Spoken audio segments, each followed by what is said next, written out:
All right, well, we know who's going to be in the conference finals this year. We got Mavs and Warriors on the West Coast. We got Celtics, the Miami Heat on the East Coast. Starting off with the Western Conference, the Phoenix Suns, unfortunately, their season had to come to a close in the second round. They were a 1 seed. That Game 7 performance was pretty nasty. But you know what, man? What do you think their chances or the overall expectations can be for that team moving forward? Do you think they overachieved this year? Do you think For they who? can? The Phoenix Suns. Yeah, do I believe they overachieved? Yes. No, they just choked. The number one seed, they won 64 games and they choked. As simple as that. They choked. It's pretty embarrassing. I mean, They tricked the league. Tricked everybody. Simple as that. I mean, my thing is too. I mean, they got smacked. Yeah. In Game 7 on your home floor too. That's kind of it's pretty nasty. But you know, it sucks because obviously with this being literally the most important game of the year, you go out and get clapped on national television, and there's no excuse. You know, it wasn't even close. You know what I mean? But I think we can quiet a lot of noise in terms of certain debates.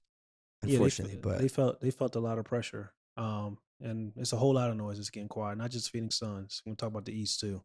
But for us, the Phoenix Suns, I mean, it's nasty because like you said, you were at home and you didn't even fight. You know what I'm saying? It'd be different if they lost and it was a fight. But it's just kind of like, if you really want to look at it, like, if CJ McCollum doesn't forget how to play basketball a couple games in that first series in the first round, they may have not have beat the Pelicans. So that was, and even them struggling against the Pelicans was kind of a sign. You know, I was out on, we did podcasts, I was talking about like, yo, even if Devin Booker is out, I'm like, yo, they still should win. But you were like, yeah and no, but it was just kind of like, it was still kind of a struggle. So then we get to this Mavericks series, and it's just kind of like they're playing Luka Doncic, you know, arguably him and Jayson Tatum, the best two young players in the game. We know what Luka's about. And it's just kind of like, well, they have the better overall team. They got Devin Booker. They got Chris Paul. They got a better duo. They got a low-key big three with Deandre Ayton. And it's just kind of like, you got Luka and a bunch of guys that are just really, really like solid and play hard. And sometimes that goes out and, you know, reach Western Conference Finals. Sometimes it even goes out and win championships. But I just didn't expect a 64 team with, you know, in the regular season, one of the best defenses. You know, they got a big three. They got all these things. They got Devin Booker, who in my opinion should have been an MVP. You know, at least top 3, but he was definitely an MVP candidate. So it's just like it's crazy. It's a bad, very bad choke job for the Phoenix Suns, and they have nobody but themselves to blame, to be honest, because you had Game 7 at home. So it's just like it doesn't get too much better than that. But you know what they say, anything can happen in Game 7. So yeah, but still, it shouldn't have even gone to a Game 7 in my honest opinion. yeah, I mean, if you were really like that, you'd have got this series done in 5, maybe 6. You know, and I mean, anytime you're a 1 seed, you obviously have championship aspirations. And I mean, they just kind of shit the bed, you know, like, and it's just kind of embarrassing. Obviously, give flowers, you know, to Dallas Mavericks and what they did, but like, you know, you just kind of thought that, all right, at some point something's going to change, but it just never did, you know. And but Chris Paul though, I mean, for sure, Hall of Famer.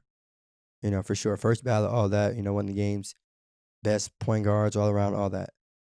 Does this change anything for you in terms of his overall legacy? Still a top 5 player of all time, but it doesn't look good. Point guard.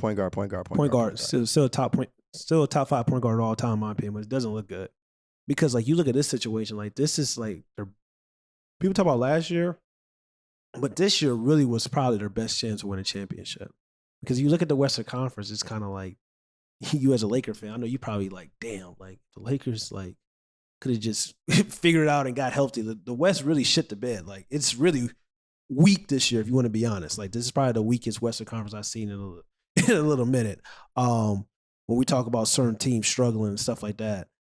And for Chris Paul, like I said, he's 37 years old, still a great player, still arguably a top 5, top 7 point guard in the world still.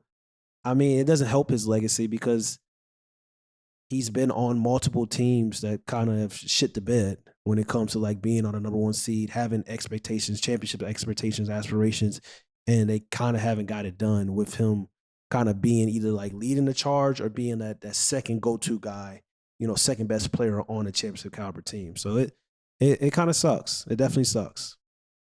Yeah, and to your point too, it's another one of those situations where it's like, if this was ever the year where you win the whole thing, it's now. He was kind of the favorites too. Like Giannis is now gone, right? So the one guy that you probably felt like, okay, he was the reason why we couldn't win it. He's gone. Yeah. And then, it's like, all right, well, let's clip. KD is out the way. Bron, he didn't make the play-in, let alone the playoffs. Yeah. So it's like, and thing is too, like these guys were healthy.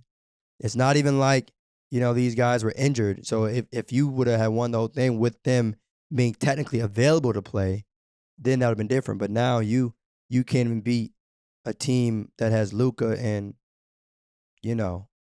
other considered role players. But the thing is, I will say that Jalen Brunson is very good. Very, very, very skilled point guard. I think he's like one of the very few least talked about players that I feel like is truly, like that. But I mean, even still, that it's not an excuse really to, and again, shout out to Dallas, but you can't get clapped like that on your home floor, in a game 7. That's just unacceptable for so many reasons. But hey, yeah, it's tough. It's tough. It is what it is. I mean, it is what it is. Especially when you're talking shit the whole series. We talking shit, you're not backing it up. It's just kind of like that is a problem. And then, especially the guy you're talking shit to comes out and like really makes you wish you didn't say some of the things you said. So that's a tough situation. It's a very humbling experience if you are the Phoenix Suns and on that Phoenix Suns roster, coaching staff. And then you got guys that are seeking max contracts. You know what I'm saying? For the second year in a row and not showing up and not even wanting to play. And people questioning your motor, people questioning your heart. That's a problem. So it's a whole lot of questions with the Phoenix Suns. And even like next year, they got to figure out some things they're going to do. And they also got to figure out like, is this like, are we going to break it up? Because they brought everybody back together. Like, are we going to try something new? Are we going to try something different? Like, what is the right guard to pair next to Devin Booker? What is the right big 2 pair next to Devin Booker? Because Devin Booker's not going anywhere. But you got to start looking at some things like, okay, like we ran it back again this year. We lost in the second round. We had a favorable, easy, injury-riddled playoff. Like a lot of teams got hurt and allowed us to get to the NBA Finals last year, and we lost against the Bucks. So it's just like they're regressing. You know what I'm saying? They're not staying the same. They're not reaching the finals again. They're losing, or they're not reaching the finals and winning. They're regressing. So a lot of questions got to be, asked in Phoenix, and a lot of answers got to be probably made going forward with this roster. I think it's a combination of, just get it done. Not even necessarily the roster moves, but like in terms of like the on-court play, just win, right? Because at the end of the day, anytime you're a 1 seed, right, like that means you could have and should have probably won the championship. And so we could say it's a GM thing. They need to trade players and all that, but like at the same time, they have a current roster that should be getting it done. So I think, holding the players accountable is very important. And because look, there's been some bad GMs before. There's been front offices that haven't done anything. Yeah. But with the Suns, I mean, they have a great squad, at least on paper. And again, this one, I feel like loss and playoff loss doesn't take away from what they did over the course of the regular season. Being a number 1 seed in the conference is challenging. But I think when you lose in the playoffs, especially to Dallas, no shade, but like y'all didn't lose to them boys, the Warriors. You know what I'm saying? Y'all lost to a team who, I'll just leave it at that. They're not the Warriors. But either way, I mean, I don't even think it's a something got to be done kind of thing. It's more of a get it done. What do you run it back? Like, do you think they should run it back with that? Yeah, absolutely. I mean, because to your point too, they just choked. right? Like Yeah. this isn't a situation where it's like, all right, damn, I got so many questions about the overall makeup of this team. If they played poorly, like, because the thing is too, realistically, do you think that they could have won Game 7? Do you think that they could have won the championship this year? If the answer to that question is yes, then there's no point. Because look, sometimes good teams just lose, right? Sometimes good teams choke. Sometimes good teams just don't show up. And if that ends up happening, obviously you're always going to have the question when you lose of if we should run it back. But like, at the same time, y'all did just, y'all were just a 1 seed. Y'all, you know what I'm saying? And they're still like relatively new. If you know what I'm saying? Like, it's not like it ain't Portland. You know what I'm saying? Like, they ain't been running the same squad out there for 6, 7, 8 years and then still failing. Like, fresh or somewhat fresh off going to the finals. Like, you had an amazing year this year. They're not, I know you said in a way they're declining, but like, it's not a drastic jump where like they, because had they showed up for Game 7, we'd be having a completely different conversation. Completely different. Right. You're right. It is, but they did. But I'm saying though, at least it was just one game, right? It wasn't like, all right, they got swept. But it wasn't one game because it was. You look at the Pelican series. We go back to that. Like that should have been a easy, even with Devin Booker out, it should have been an easy 4, maybe gentleman's sweep 5, and it was a struggle with that. And you had people, even yourself, you was talking about like, I don't know if they should like. It should be a gentleman's sweep. And I was like, no, it should be a gentleman's sweep. So that's what I'm saying. They had people to switch and saying like, oh, this probably can go 7. So that is a problem. That is an issue. Like you looking at like, oh, went 7 games against the Dallas Mavericks, but I'm looking at their entire playoff run. Like it was a problem. You know what I'm saying? It's different like one game here and there that could have changed everything. But it's just like they probably, the way they've been playing this entire playoffs against, teams that they were supposed to be superior in, a legitimate argument can be made that even if they would have beat the Dallas Mavericks, they probably wouldn't beat the Golden State Warriors. They probably wouldn't win the NBA Finals because it's just like if you're struggling against teams you're supposed to beat, that is a problem. But at least if they would have lost to those teams, they would have lost to those teams, right? Like it's not just about them getting blown out. They got blown out by the Mavs, or they got blown out in Game 7. They got blown out at the crib. Yeah, they got blown out at the crib. You're not on the road getting torched like that. You at the crib. You know what I'm saying? You one game away from another Western Conference Finals, and it's real though. But switching gears on the other side of the map, Eastern Conference. Yep. How do you feel about the Celtics as well as the Bucks series overall? Same thing I feel about the Phoenix Suns. The Bucks tricked the league too. Phoenix and the Bucks, they both tricked the league. I wouldn't go that far. I don't think it's the exact same thing. One team got clapped on national television. The other team, another team was up 3-2. Best player went 8 points, 4 for 16 in the second half. Was a choke job.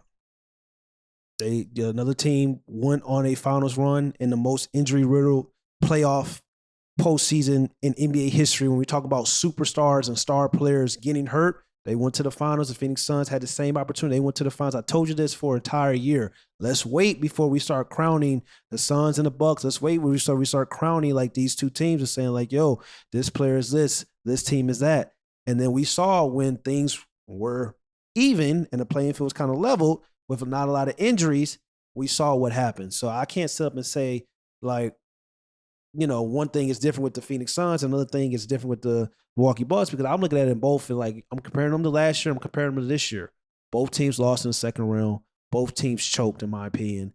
And if you're the Phoenix Suns, you're supposed to get it done. You're the number 1 seed, and if you're Giannis Antetokounmpo, and some have him as arguably the best player in the world, some people feel like he is the best player in the world. So if you have that mantle, like you always say, I'm going to hold you to certain expectations. My expectations are in a Game 7.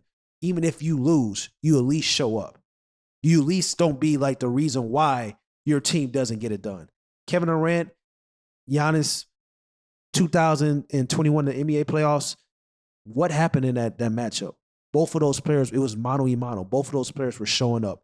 Kevin Durant showed up. Giannis Antetokounmpo showed up. In this Game 7, when we look at what happened in the Boston Celtics versus the Milwaukee Bucks, in that second half, Giannis was missing layups.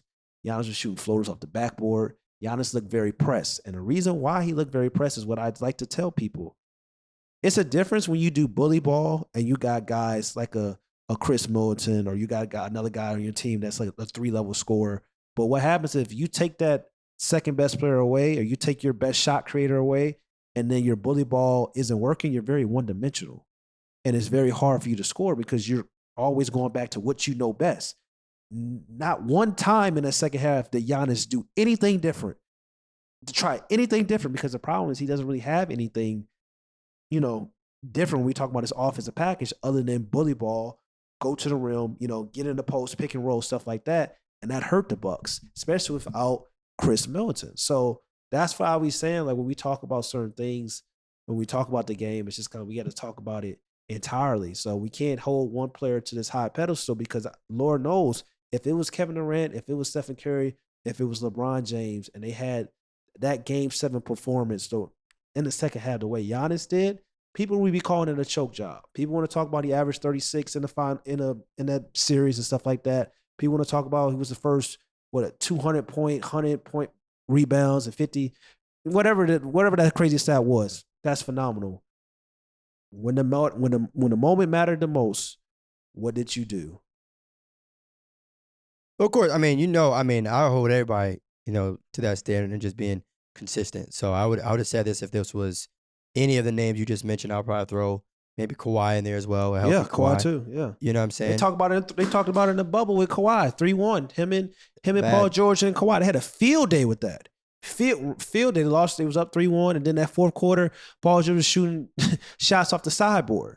You know what I'm saying? Like, it was nasty. And my thing about it is, like, it happens. Like, sometimes the best players in the world, they have bad moments, or they have, incredibly bad moments. But it can't be a thing where we're being like hard on other players and then we're not being consistent with them all, especially when we talk about you're supposed to be the best player in the world, especially when we talk about this certain ilk of your top 3, the top 5 player in the world. You know what I'm saying? Like, we hold those guys to a higher standard, just like we did with Kevin Durant. So, it can't be that. It can't be that way. It can't be that way.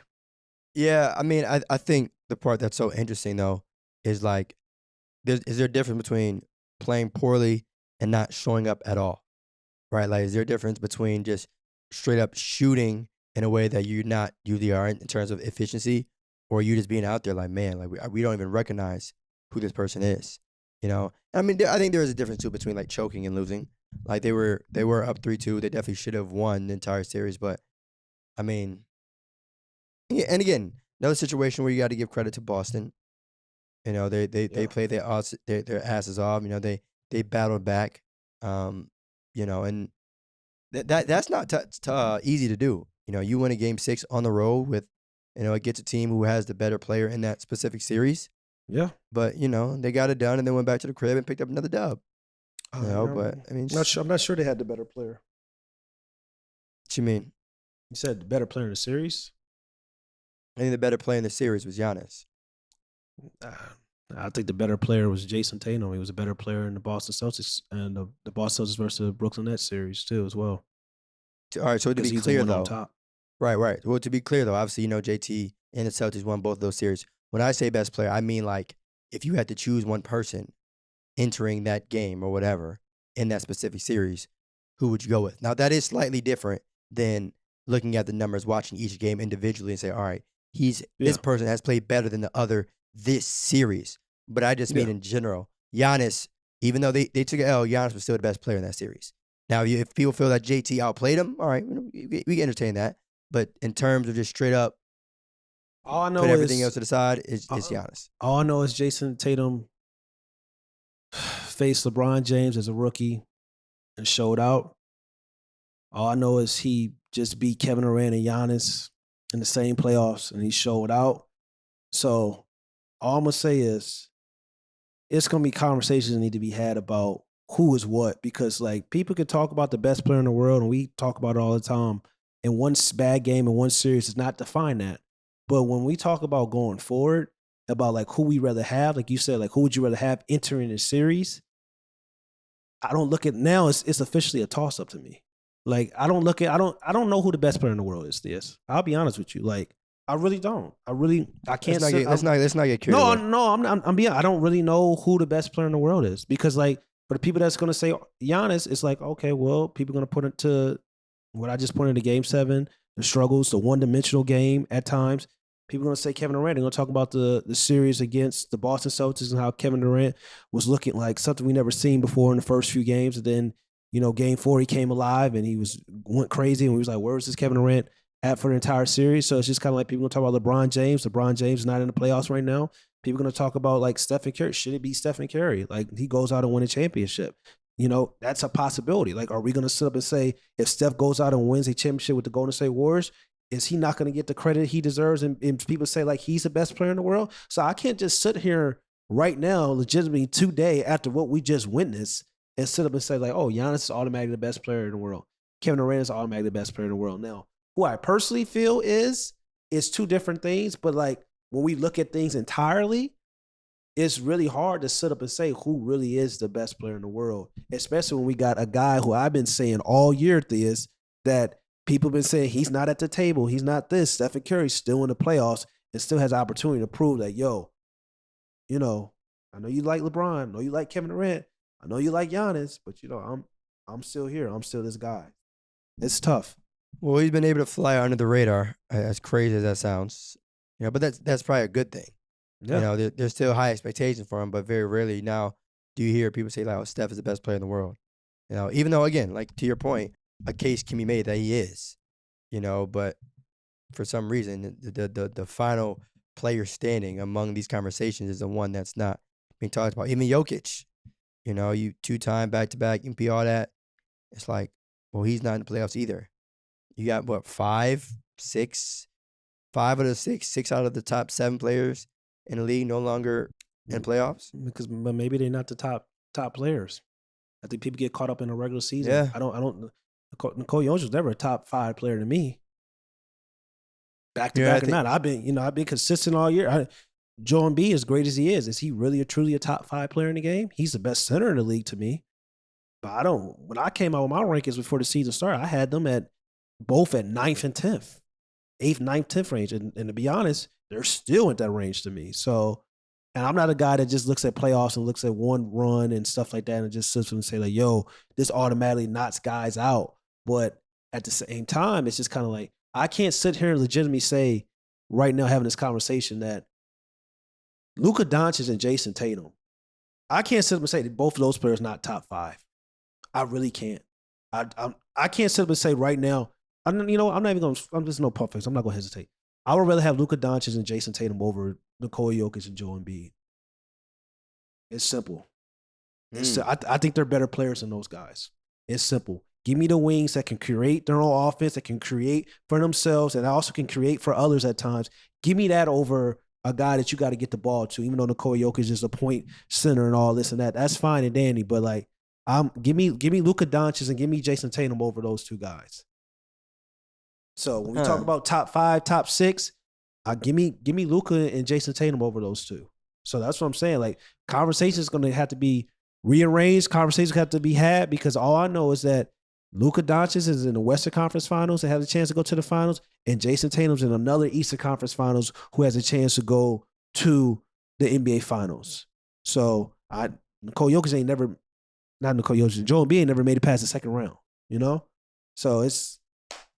We can talk about it, and even some other guys. There's like Kevin Durant, Giannis, LeBron, like Stephen Curry. Like I don't know if, from a talent perspective, I don't know if I'm taking those guys over Jayson Tatum and Luka Doncic either. If we being real, all right.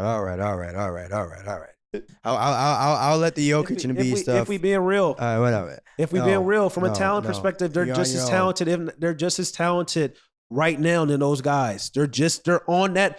You cannot sit up and say Jayson Tatum, who just looked Giannis and Kevin Durant in the eyes and beat both of them, and then look at them and say like they're automatically just better than them. Especially when I'm just talking about from a pure talent perspective. Like right now, just a talent perspective. Maybe not better overall, but it ain't like this large ass gap. It's not. I'm with you on that. But it's funny, Ahmad. It's almost as if like you're coming to my side of debates. Weren't you the one that always used to tell me all the time? We let one series change everything. Now, again, I hear you them boys is on they're on the way. JT, Luka, players like they here. They not on the way. They here. They are looking these dudes in the eye and say, yeah, they don't that care. shit is clipped. All that, yeah. But I won't let. But you know what? Look, there's still some playoff basketball left to be played. That's fine. And I'm trying to think to myself, what's the moment or the accomplishment that has to happen for me to say, all right, damn, because I tip my hat off to both of them, but I think JT's situation is a little bit different because of the team that he's on. Like the Celtics are a good basketball club, and even if you think JT might be either better than KD or if you would rather take Jayson, let me ask you something. If you were to switch those two, Jayson Tatum, throw him on the Nets, you throw KD on the Boston Celtics, do you think it would have been a sweep? Do you think that Jayson Tatum would have shown? Hell no, it wouldn't have been a sweep with Jayson Tatum because Jayson Tatum won a game last year without Jaylen Brown and dropped 50. No, I don't think it would have been a sweep. And me saying this is also looking at the fact that, Luka Doncic and Jayson Tatum, they got youth on their side as well. And they're already looking at these guys' eye level. So it's just like they got time and they're still getting better. And it's just kind of like, I'm already saying from a talent perspective, it's a toss-up right now at the age of 24 and 23, I think. I think Luka's 23. It's just kind of like, that's scary. But it's just like, it's not as crazy as it seems because to me, I had both of them in my top 10 before the season started. So to see them, progress and elevate and me sit them and say, like, I don't know if they're not top 5 now no more. That's not really a crazy ass thing because to me, I had Jayson Tatum at I don't know, it was like the 8 to 10 range. I can't remember, but I just know that Luka, Jayson Tatum, and those guys were in the 8 to 10 range. So it's just kind of I had those guys at the lower end of my top 10 players in the world. So it's not really crazy to me to say like, these guys are probably top 5. And some guys that, we thought was top 5 may have to get knocked out. And some guys that we think that is just, untouchable may not be untouchable after this postseason. Especially if Jayson Tatum and the Boston Celtics go out and win a championship. Especially if Luka Doncic does the unthinkable and beat the Golden State Warriors. Now, I don't think neither of those two things are going to happen.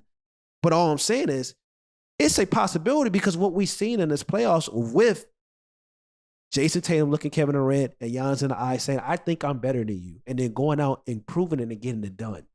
With Luka Doncic going out and beating the number 1 team in the playoffs, the favorites to win the championship in the Phoenix Suns. You can't deny that. That's all I'm saying.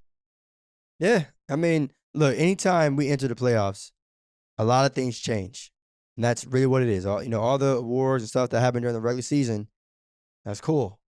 Shout out to everyone that gets, those certain awards or first All-NBAs, all that. But when it's playoff time, the number one thing that matters and changes these lists and all that is winning basketball games. But, the game is a game, man. You got a cap or no cap? I got cap or no cap because people are like in my mentions and crying and whining because they think I'm throwing shots at people, but people don't like consistency. My thing is, I want to ask you, cap or no cap? If you consider the 2020 NBA Finals an asterisk, cap or no cap, you have to consider the 2021 NBA playoffs the same thing. So I want to know, how do you feel about that? So this for the people that do consider, like, I'm just saying, just say they do consider like, the bubble playoffs, 2020, the NBA Finals was an asterisk. And I'm saying, like, do you have to consider the 2021 NBA playoffs and the finals the same exact thing? Because a lot of things happen. Go ahead. Yeah, I got you. So I ask it in a cap or no cap way. I think I get your question. I know my answer. Yeah. But to phrase it in a cap or no cap way. I mean, I would say this. I think all championships should be treated the same. That this idea of like, they won it in the bubble, or it was 2020. It was a shortened season. Everyone had to deal with that though. That's my biggest thing. So it wasn't like it was just the Lakers. What are you talking about? Yeah. Everyone was in the same bubble. They didn't unless there's something I don't know, but all teams had to deal with the same type of protocol, same type of procedures, same type of, again, like when it comes to situations like this, if one player or one team had to deal with something different, then I'm like, that's okay, cool. We can run with that. but everyone had to deal with the same exact stuff. You know, like it's like if you play a basketball game and you feel like I don't know, one team gets rewarded or awarded more timeouts than the other. I would have a problem with that as a coach. Like, yo, why do they get more timeouts? Yeah. Right? Because it's not a level playing field. Yeah. But if everything is the same, there's no excuse. Yeah. Right? Like there's I don't want to hear anything along the lines of, well, it was a different year. And what does that mean? And exactly, what does that mean? And that's why I said rings are rings. But that's why I don't respect people that sit up and say like, oh, 2020 bubble playoffs and bubble finals wasn't real. But then the 2021 NBA playoffs and finals was real. It makes no sense because rings are rings, because you could look at both of those two playoffs, 2020 and 2021. It was a lot of shit that was kind of crazy because the world was crazy. You know what I'm saying? But like what you said, to your credit, is in 2020, everybody had to go through the same thing. Even in 2021, it was stuff that was going on, but it was just kind of like everybody still had to kind of go through the same thing. So it's just like saying you don't respect one, but you respect the other makes no sense, especially when you can point out in both playoff runs, like, yo, this shit was kind of weird. This shit kind of was weird. Like you can point out to the bubble, it's just like no fans. You can point out to 2021, oh, this team got fans. The Lakers had 5,000 fans in their home. You know what I'm saying? But the people don't want to talk about that. Oh, the Phoenix Suns was packed. The Lakers had like 10,000 fans. It was like 5,000 fans. So it's just kind of like, that's what I'm saying. Like it was a whole lot of stuff. We could talk about the injury riddle, like Jamal Murray, Kawhi Leonard. Like it was so many superstar player, Anthony Davis. It was so many. That was the biggest, like most injury riddle postseason in the history of the NBA because of the short turnaround window of the season. Like they played 2 seasons, essentially one. So that's my thing. It's just kind of like, it's so many things you can point out in both. So my thing is like, if you don't respect one, but you respect the other, you kind of telling yourself. But at the end of the day, like you said, rings are rings. Like a championship is a championship. So you can't discredit one and then sit up and like gloss over the other issues on another, or just because you don't like the way or who won the championship, and you don't like the way the championship was played in the setting and stuff like that. It makes no sense. That's why I asked you that. I figured that was gonna be your answer, but I that's why I asked you that, because it was just like, I'm gonna tell you what. The only reason why people have a problem with the 2020 championship and the bubble and all that is because of who won it. That's all it is. You know what I'm saying? If it wasn't Bron, if it was some random player, like if it was Giannis, I don't think people were saying, well, it was only the bubble, that doesn't count. But because LeBron James, people want to discredit it. And again, I mean, that comes with the territory with being LeBron, and that comes in the territory of being a Laker fan. But like, trust me, look, if Luka Doncic would have won it in the damn bubble, I don't think there would have been any discredit to his case. No. You know what I mean? Like there's certain players where you mention it often, but because it's the Lakers, that year gets, addressed and talked about in a way it's like, oh, no, that doesn't count. What are we talking about here? Yeah. Like, especially too, if we're not even talking about like an injury thing. Like I'll entertain that, right? If a certain player was injured, so that's why the Lakers won, which I don't agree with, but like, that's something that makes sense, right? Yeah. But don't hit me with it was a bubble. And did Miami Heat get a different like practice gym or some shit? Like was there anything different that one team had to deal with versus another? Like they all were dealing with some messed up shit down there. So that's what I'm saying. It's crazy. Like it's crazy, and you can even say that because it's just like that's probably the most healthiest playoffs we've ever seen. Ironically enough, was in a damn bubble. It was in a bubble, and also like you talk about like different changes. I just point out the home court advantage for some teams versus the other teams come in the 2021 playoffs. That was a real thing because that was when like it was a whole season with nobody. It was a whole season with no fans. A whole season. So it's just like we discredit the bubble, but then we had a whole season with no fans. And then the playoffs came and it was like fans in this team because of this restriction or with non-restriction, and this team didn't have fans or had less fans. So it's just like, how can you really say that? But it's just like I said, people telling themselves because at the end of the day, it's like people don't like consistency. Like they value certain things more so than consistency, or they value certain agendas more so than consistency. But luckily, that's what we're here for. So facts. But yeah, make sure to subscribe to No Pump Fakes on YouTube. 5-star rating wherever you get your podcast, Apple Podcasts, Spotify. And just like that, y'all, we gone. Peace. What's up, y'all? It's Theus McBee. Make sure you go follow No Pump Fakes on YouTube, Apple Podcasts, Spotify, and wherever you listen to your podcasts.